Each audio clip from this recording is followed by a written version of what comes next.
This is the Engines of Our Ingenuity, made possible by the friends of KUHF Houston. Today, two 20th century thinkers look at the end of an era. One sees it, one does not. The University of Houston's College of Engineering presents this series about the machines that make our civilization run and the people whose ingenuity created them. In 1916, Henry Mercer finished building a castle of cast concrete in Doylestown, Pennsylvania.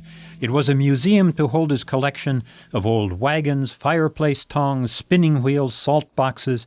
He'd collected all the remains of a civilization that he realized was about to vanish before his eyes.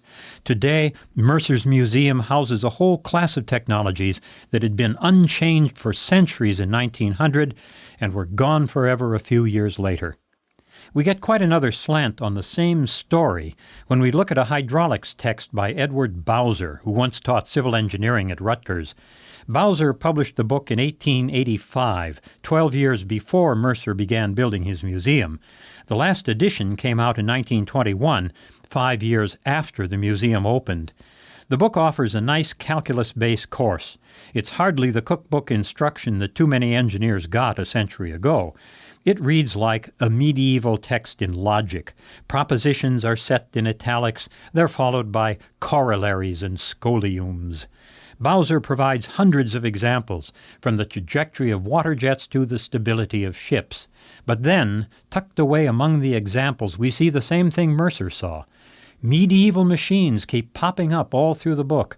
Bowser shows how to calibrate a medieval water clock. He calculates the performance of a flap valve pump, the kind sailors began using to pump bilge water from sailing vessels just after Columbus.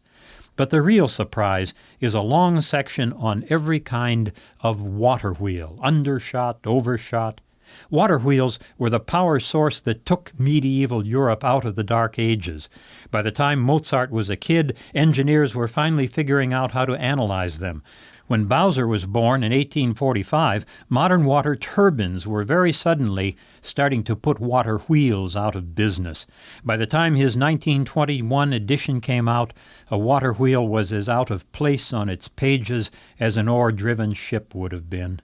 So the transition that Mercer saw coming was the web that snared Bowser. Perhaps it helped that Mercer was trained as an anthropologist. He was able to see that technology was about to leave its medieval past behind, suddenly, abruptly, and without a backward glance. But Bowser's book sits there with one foot in industrial America and the other in King Arthur's court. He was stuck in the same time warp that separates us by 1,000 years from the technologies of only a century ago. I'm John Lienhardt at the University of Houston, where we're interested in the way inventive minds work.